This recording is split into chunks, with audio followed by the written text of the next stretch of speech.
প্রাকৃতিক সৌন্দর্যে ভরপুর আমার গ্রাম। এখানের আলো, বাতাস, মাটির গন্ধ প্রতিটা জিনিসই আমাকে ভীষণ টানে। আমার সুন্দর শৈশবটা কিন্তু এই গ্রামেই কেটেছে। হয়তো বেশিদিন আমি গ্রামে স্টে করতে পারিনি। কারণ এসএসসির পরেই কিন্তু আমি ঢাকা চলে এসেছিলাম পড়াশোনার উদ্দেশ্যে। কিন্তু যখনই যেতাম মন খুলে আকাশের দিকে তাকিয়ে নিঃশ্বাস নিতাম। এত বেশি ভালো লাগতো যে ভালো লাগাটা আমি আর অন্য কোথাও গেলে পাই না। কারণ আমার শৈশবের সবচেয়ে সুন্দর স্মৃতি এখানেই রয়েছে। সো হ্যালো এভরিওয়ান, আসসালামু আলাইকুম। কেমন আছো সবাই? আই হোপ ভালো আছো, সুস্থ আছো। সুরানিয়াস ব্লগ থেকে আমি নিহা বলছি। সবাইকে স্বাগতম জানিয়ে ব্লগটা শুরু করছি। আজকে আর মাত্র কয়েকটা ঘন্টা আছি, মানে ঢাকায় চলে যাবো আজকেই। বিকালে রওনা দিব। আর এই দেখো লাউ ক্ষেতটা এত এত সুন্দর, মানে কি বলবো, প্রতিটা শাক মনে হচ্ছিল আমি কাঁচা খেয়ে নেই। এত বেশি টাটকা আর ফ্রেশ লাগছিল। এটা হচ্ছে আমার একটা ভাইয়ের ক্ষেত, আমাদের বাসার সামনেই। আমি যে কত শতবার এই ক্ষেতটা দেখেছি, মানে তোমাদের বোঝাতে পারবো না। এত এত বেশি ভালো লাগছিল আমার দেখতে। তাই একটুখানি ফুটেজ নিয়ে নিয়েছি যাতে তোমাদের সঙ্গে শেয়ার করতে পারি। আই হোপ তোমাদেরও ভালো লাগবে। আমার প্রিয় আপু এবং ভাইয়াদের স্মরণ করিয়ে দিচ্ছি, যারা ভিডিওটা স্টার্ট করেছো প্লিজ একটা লাইক করে দিও। আর যারা ইতিমধ্যে লাইক দিয়ে শুরু করেছো তাদেরকে অনেক অনেক বেশি ধন্যবাদ। এটা হচ্ছে আমার পুরান বাড়ি, যেখানে আমার শৈশবটা কেটেছে। দেখা যায় ছোটবেলার এই বাসায় তো ছিলাম, বড় হওয়ার পরে আমাদের আলাদা বাড়ি করা হয়েছে। এটা হচ্ছে আমার একটা চাচার মানে বাসা, আমার ৩ নাম্বার দাদার ছেলে আর কি। তো এখানে দেখা যায় ৪ দাদা আছে আর আমার মেজো দাদা, আমরা তো আলাদা বাড়ি করেছি। তো তোমাদের সঙ্গে প্রপার ভিডিওটা একদিন শেয়ার করব, পুরো বাড়িটা ঘুরিয়ে দেখাবো। বাট আজকে যেহেতু একটু ব্যস্ত ছিলাম তার জন্য আর মানে বাসার ভিতরটা দেখালাম না, কারণ আমার ছোট বোন হচ্ছে চলে যাচ্ছে, ওকে এগিয়ে দিতেই আসছি। ইচ্ছা ছিল পুরো ভিডিওটা তোমাদের সঙ্গে শেয়ার করবো। আর এদিকে দেখো আমার প্রিন্সেসটা কেমন দুষ্টু করা শুরু করে দিয়েছে একা একা হেঁটে হেঁটে। প্রতিবারই ঢাকা থেকে প্রথম যখন আসবে তখন তার জুতাতে মাটি লাগলেও তার মন খারাপ হয়ে যায়। আর আমি আজকে ওকে হচ্ছে জুতা খুলে নামিয়ে দিয়েছি যে ঢাকা তো মাটি পাড়াতে পারো না, আজকে তুমি খালি পায়ে হাঁটবে। যদিও আমার প্রিন্সেসের সর্দি লেগেছে, তারপরে হচ্ছে আমি খালি পায়ে দিয়েছি, কারণ হচ্ছে সবকিছুর সাথে অ্যাডজাস্ট করা অনেক বেশি ইম্পর্টেন্ট। আমার মনে হয় প্রতিটা পরিবেশ, প্রতিটা কালচারের সঙ্গে বাচ্চাদের ছোট্ট থেকেই খাপ খাইয়ে চলার অভ্যাসটা করতে হয়, না হয় একটা সময় যেয়ে কিন্তু অনেক বেশি প্রবলেম ফেস করতে হয়। এখন হচ্ছে এই তো বিকালবেলা একটু চা খাবো আর আমরা কিন্তু চলে যাব ঢাকায়, যেটা বলছিলাম। যদিও আমাদের বিকালে যাওয়ার কথা ছিল, বাট আমরা কিন্তু একদম মাগরিবের সময় বের হয়েছি, মানে সন্ধ্যার সময় বের হয়েছি আর কি। যেহেতু ঢাকা আসবো মাগরিবের আজানের আগে না, সরি পরেই বের হয়েছিলাম। তো তার জন্য খুব একটা প্যারা ছিল না, কারণ ঢাকায় দেখা যায় রাত ৯টা ১০টা বাজে আসলেও সমস্যা নেই। বাট গ্রামের সাইডটা কিন্তু একটু বেশি রাত হয়ে গেলে অনেক প্রবলেম ফেস করতে হয়। গাড়ি পাওয়া যায় না, তারপরে একটা ভয়ও কাজ করে, একদম রাস্তাঘাট শুনশান থাকে। একটু রং চা বানাচ্ছি আমার জন্য, আমার হাজব্যান্ডের জন্য, কারণ সবার অনেক বেশি ঠান্ডা লেগেছে। আর আমরা কিন্তু সর্দি নিয়ে গ্রামে গিয়েছি। যদিও সব কিছু মিলে মনটা খুব একটা ভালো ছিল না, তারপরেও মনে হলো দেশে যাওয়ার পরে ভালোই লাগছিল। আর এই তো পিঠা নিয়ে বসেছি। তো আমার হচ্ছে ঠান্ডা ঠান্ডা সেমাই খেতে ভীষণ ভালো লাগে, ঠান্ডা করে রেখেছিলাম ফ্রিজে। তো বলবা যেহেতু ঠান্ডা লাগছে রং চা আবার সেমাই, তো ব্যাপার না, এগুলো আসলে পিঠা চা একসঙ্গেই খাবো, তারপরে সেমাইটা খাবো একটু নর্মাল হোক। অ্যাকচুয়ালি গ্রামে গেলে না খাবারের কোনো প্যাটার্ন থাকে না, আমার হাজব্যান্ডের দুজনেরই দেখা যায় ভরপুর খাওয়া দাওয়া করা হয়। আর ও তো প্রতিবার গ্রাম থেকে যখন আসবে আমাদের বাড়ি থেকে তখন বলবে ঢাকা যেয়ে ডায়েট করবো, তোমাদের বাসায় আসলে অনেক খাওয়া হয়ে যায়। এটা হচ্ছে আমাদের বাড়ি, আর আমাদের বাড়িটা তোমাদের একদিন সুন্দর করে ঘুরিয়ে ঘুরিয়ে দেখাবো। অবশ্য এর আগেও আমি একটা ভিডিও দিয়েছিলাম, বাট আমি জানি না আমার প্রিয় আপুরা দেখেছে কিনা। আর যেহেতু খুব একটা সময় নেই, তো তার জন্য হচ্ছে প্রপার মানে কি বলবো বাসাটা ঘুরিয়ে তোমাদের দেখাতে পারিনি। আমি এখন হচ্ছে আমরা যেটাকে ক্ষেত বলি মানে চক বলি, ওখানে যাচ্ছি। কারণ হচ্ছে কেশরাজ গাছ আমি নিয়ে যাব, কারণ ইদানিং আমার ভীষণ চুল পড়ছে। আর তোমরা অনেকেই জানো শীতের শুরুতে কিন্তু প্রচুর চুল পড়ে, রুক্ষ হয়ে যায়, একদম স্কাল্প ড্যামেজ হয়ে যায়। অনেকের স্কিনে তো মানে খুশকির সমস্যাও দেখা যায়, স্কাল্পে অনেক বেশি খুশকি হয়ে যায়।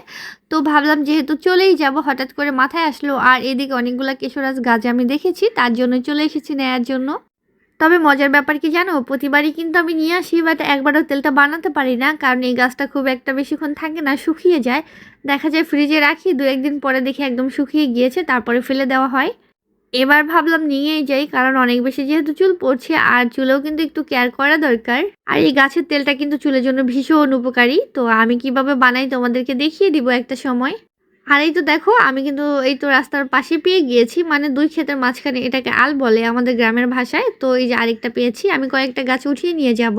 আচ্ছা এটা লাগাইলে কি হবে টবের মধ্যে? তো আমি তো উঠিয়ে নিয়ে আসছি, দেখা যাক হবে কিনা। মনে হয় না হবে, কারণ এগুলো যেহেতু আগাছার মতোই হয়ে থাকে, এগুলো তো আর যত্ন করে লাগানো হয় না। আমি অ্যাকচুয়ালি এটার ব্যাপারে খুব একটা ভালো জানি না, বাট দেখা যাক নিয়ে যাচ্ছি। আমি কিন্তু একবারে রেডি হয়ে বের হয়েছি, কারণ বুঝতেই পারছো একদমই কিন্তু মানে সন্ধ্যা সন্ধ্যা প্রায় হয়ে এসেছি, এমন টাইমে বের হচ্ছি। তো তো দেখা যায় ২-৩ দিন ছিলাম গ্রামে, মোটামুটি বেশ ভালোই কেটেছে। অনুষ্ঠান অনেক, অনেক বেশি মানে মানুষ ছিল, সবার সঙ্গে দেখা হয়েছে, কথা হয়েছে, প্রচুর খাওয়া-দাওয়া মজা করেছি। আর যেহেতু সুন্নাতে খাতনার অনুষ্ঠান অনেক বেশি বড় করেই কিন্তু আয়োজন করা হয়েছিল। আমার মনে হয় ১৫০০-১৬০০ মানুষের মতো আয়োজন করেছিল। ১৫০০ শুনেছিলাম, হয়তো ১২ বেশি হবে। যাই হোক, অনেকে তোমরা ভেবেছো বিয়ের অনুষ্ঠান। এটা কিন্তু আমার বাড়ি। দেখো তোমাদের একটু বাইরে থেকে দেখিয়ে দিলাম। তো এই তো বাড়িতে যাচ্ছি। আর আমাদের বাড়িটা কিন্তু এখানে করা হয়েছে পুরান বাড়ি থেকে এসে। যেটা বলছিলাম, তোমরা কিন্তু অনেকেই বলেছো বিয়ে, বিয়ে। আসলে তোমরা কেউ ভিডিওটা দেখে কমেন্ট করোনি। আমি সেটা বুঝতেই পেরেছিলাম তোমাদের কমেন্ট দেখে। মেক্সিমাম মানুষই একটা কমেন্ট করেছিল, বিয়ে খেতে গিয়েছি, বিয়ে মানে ভালো হয়েছে বিয়ের অনুষ্ঠান, আমি শাড়ি পরেছি, সুন্দর লাগছে। অ্যাকচুয়ালি আমি জানি না কিভাবে তোমরা এইসব কমেন্টগুলা মানে ভিডিও না দেখে করে ফেলো। বাট আমি কিন্তু আজ অব্দি কারো ভিডিও না দেখে কখনোই কমেন্ট করি না। এনিওয়ে, এই তো চলে যাচ্ছি। আর এখন তো কি বলবো, যাওয়ার সময় বুঝতেই পারছো মনটা ভীষণ খারাপ হচ্ছে। যদিও বয়সটা আমি ঢাকায় এসে দিয়েছি, তাই আর কি একটু অন্যরকম লাগতে পারে। আর এই তো আমার ছোট্ট চাচাতো ভাই, দেখো কত সুন্দর করে লুঙ্গি পরেছে, আবার হেঁটে হেঁটেও যাচ্ছে। গ্রামের বাচ্চাগুলো না অনেক বেশি স্ট্রং হয় ছোটবেলা থেকে, যেগুলো আসলে শহরের বাচ্চাদের মধ্যে তো খুব একটা দেখা যায় না। ও কিন্তু ভীষণ লক্ষ্মী, নিজের হাতে খাবার খাবে, একটা ভাতও পড়বে না, কেউ ওকে খাইয়েও দিতে পারবে না। ও কিন্তু আমার মেয়ের ছোট, তারপরও নিজে, নিজে সবকিছু করতে পারে। আর আমার বাচ্চাকে তো খাইয়ে না দিলে সে খাবেই না, খাবার নিয়ে ২-৩ ঘন্টা বসে থাকবে। এইজন্য বললাম যে শহরের বাচ্চাদের তুলনায় গ্রামের বাচ্চাদের এক্টিভিটিস ভালো হয়। এদিকে তো আমার মা রাগ করেছে, কারণ আমার আব্বু মেয়েকে নিয়ে আসছে। মা কুলে নিতে পারেনি, সেটার জন্য মা একদম রেগে গিয়েছে আব্বুর উপরে। তো যাওয়ার দিন এরকমই হয়। আমার মেয়েও কান্না করবে, আমার মাও কান্না করবে, সবাই কান্নাকাটি করে তারপরে যাবে। তো এদিকে মা হচ্ছে বাবুকে টাকা দিচ্ছিল, সবসময় তাকে দিয়ে দেয় যাওয়ার আগে, মানে যখন সে ঢাকা আসবে তাকে খাবার কিনতে টাকা দিতেই হয়। আর যদি কোনোবার একবার মনে হয় মিস হয়ে গিয়েছিল, ভুলে দেওয়া হয়নি, তার জন্য তো কত কথা শুনিয়েছে, আমাকে টাকা দাওনি, তোমরা আমাকে গিফট দাওনি। তো যাই হোক, এই তো যাচ্ছি। আর যতদূর দেখা যাবে মা তো এইভাবে দাঁড়িয়েই থাকবে। সবথেকে ইন্টারেস্টিং ব্যাপার হচ্ছে, দেখো ভ্যানের মধ্যে ইটের রাস্তায় ভিডিওগুলা কেমন আসে, একদম মনে হয় একটু অন্যরকম ঝিরি। তো একটু তোমাদের সঙ্গে শেয়ার করার জন্য নিয়ে নিলাম। আর আমার আব্বু কিন্তু আমাদের সঙ্গে যাচ্ছে, মানে যাচ্ছে বলতে স্কুলের মাঠ পর্যন্ত যাবে আমাদের এই এলাকায়। তো ওখান থেকে হচ্ছে আব্বু থেকে যাবে, কারণ আমার মেয়ে কিছুতেই ছাড়ছিল না আব্বুকে। ইদানিং আমার বাচ্চাটাও বুঝতে শিখে গিয়েছে, তার সেও কিন্তু কান্না করছে, তার চাঁদ নানু চলে যাচ্ছে তার জন্য। তো অনেক বুঝিয়ে টুজিয়ে তাকে আদর দিয়ে তারপরে হচ্ছে আব্বু তো রয়ে গিয়েছে, আর এই তো আমরা চলে যাচ্ছি। আজকে কিন্তু আমার মেয়ের ঢাকা আসার কোনো ইচ্ছাই ছিল না। সে কিন্তু একবার লুকিয়েছিল সে ঢাকা আসবে না, নানুর বাসায় থাকবে। একটু, একটু করে বড় হচ্ছে, আর একটু, একটু করে দুষ্টামি কিন্তু তার বেড়ে যাচ্ছে। ফাইনালি কিন্তু দেখো আমরা ঢাকা পৌঁছে গিয়েছি। আর এটা হচ্ছে কেরানীগঞ্জ। এত বেশি জ্যাম। আসলে ঢাকা ঢোকার সময় কেরানীগঞ্জ থেকে কিন্তু জ্যামটা শুরু হয় বাবুবাজার ব্রিজের উপর থেকেই। মানে কি বলবো, একদম পুরাই জ্যাম থাকে। তো আজকে আর তোমাদের বারবার লাইক দেওয়ার কথা স্মরণ করিয়ে দিব না, কারণ লাইক দেওয়ার কথা স্মরণ করিয়ে দিলেও কিন্তু তোমরা লাইক করো না। যার ইচ্ছা করে সে কিন্তু ঠিকই করে দেয়, আর যার ইচ্ছা করবে না তাকে হাজারবার বলেও কিন্তু করাতে পারবো না। নরমালি আমার অভ্যাস হচ্ছে গাড়ির মধ্যে ঘুমিয়ে যাওয়া, বাট আজকে কিন্তু ঘুমিয়ে পড়িনি, কারণ কেন যেন খুব তাড়াতাড়ি ঢাকার মধ্যে ঢুকে পড়েছি। তারপরে হচ্ছে জ্যামও পেয়েছি খুব বেশি। দেন হচ্ছে কি করব, লাস্টে এই জায়গাটায় আসার পরে অনেকটা সময় ছিলাম, তারপরে তো গাড়ি থেকে নেমেই গিয়েছি যে হেঁটে হেঁটে মানে বুড়িগঙ্গা পার হবো ব্রিজের উপর দিয়ে। কারণ এতটুকু জায়গা যেতে আধা ঘন্টা লাগবে, সেখানে 10 মিনিট হাঁটলেই হয়ে যাবে। তারপরে তো রিক্সা নিয়ে বাসে যাব। তো আমরা কিন্তু ফাইনালি গাড়ি থেকে নেমেই গিয়েছি। যদিও আমার নাম তো মন চাচ্ছিল না, আমার হাজব্যান্ড বলল কতক্ষণ বা বসে থাকবে, আর তুমি তো হাইপার হয়ে যাবে যেহেতু হিজাব পরেছি। ও সবসময় একটা টেনশনে থাকে আমি হিজাব পরা থাকলে, কারণ কখন আমার হাইপার টেনশনে ব্যথা শুরু হয়ে যায়। যদিও আমার হিজাব পরতে ভীষণ ভালো লাগে, বাট হাইপার টেনশনের জন্য কিন্তু আমি পরতে পারি না, খুব প্রবলেম হয় আমার। দেখা যায় প্রতিবারই গ্রামে যাই আর মন খারাপ করে চলে আসি, আজকেও কিন্তু তার ব্যতিক্রম হয়নি। তবে হ্যাঁ, আমাদের কিন্তু অ্যানিভার্সারি আছে গতকালকে। তো দেখা যায় আমি একটু শপিংও যাব, আমার হাজব্যান্ডকে কিছু সারপ্রাইজ দিব, গিফট কিনতে হবে, সব কিছু মিলিয়ে না। আবার দেখা যায় একটু ব্যস্ততার মধ্যেও যাচ্ছে। তো এই তো ঢাকাতে চলে এসেছি। আর যেটা বললাম যে মন খারাপ ছিল, তার উপরে টায়ার্ডও লাগছিল। রাতেবেলা দেখা যায় কি খাবো না খাবো, সন্ধ্যাবেলা যেহেতু খেয়ে এসেছি, রাতেবেলা আমাদের খুব একটা খেতে হবে না, আমার হাজব্যান্ড আমার দেখা যায় হালকা পাতলা নাস্তা খেলেই হয়ে যাবে। বাট আমার প্রিন্সেসের জন্য তো খাবার কিনতেই হবে। আর বাই দ্য ওয়ে, যেটা বললাম, আমার প্রিন্সেসটা কিন্তু একদম ভালো নেই, কারণ তার মন খারাপ, সে পড়ে গিয়েছিল আর 2 পায়ে প্রচুর ব্যথাও পেয়েছে। সেই গ্রাম থেকে ঢাকা অবধি খুব ভালোভাবে এসেছি, হাসি আনন্দ করতে করতে, কারণ নিধি হচ্ছে গাড়ির মধ্যে খুব আনন্দই করছিল। বাট দেখো বাসার সামনে আসার পরে আমার বাচ্চাটার সঙ্গে কি একটা দুর্ঘটনা ঘটে গেল। যে ওর বাবার সঙ্গে বিরিয়ানি কিনে আসতেছিল, মানে আমরা হচ্ছে রাস্তা পার হয়ে দাঁড়াবো, কারণ গলির এই পাশে যেহেতু গাড়িটা থেমেছে, তো তার জন্য ওর বাবা ওকে হাত ধরে নিয়ে আসতেছিল। রাস্তার মধ্যে যেহেতু উঁচু নিচু ছিল, বাবু আর খেয়াল করেনি। ও কিন্তু একদম 2 হাঁটু মানে পা ভেঙে পড়ে গিয়েছে। আর যেহেতু জিন্সের প্যান্ট পরা ছিল, একটু হাই হিল টাইপের ছিল, যদিও হাই না, মানে একটুখানি, ওর জন্য এটা হাই হাই মনে হয়, কারণ ও সবসময় ফ্ল্যাট জুতা পরে। এটা জাস্ট হাফ ইঞ্চের মতো উঁচু ছিল। তো সবকিছু মিলে ও ভীষণ ব্যথা পেয়েছে 2 পায়ে। তো মনটাই খারাপ হয়ে গিয়েছে। আর আমার বাচ্চাটা ভীষণ কান্নাও করতেছিল, কারণ আচমকা পড়লে কিন্তু অনেক বেশি ব্যথা লাগে।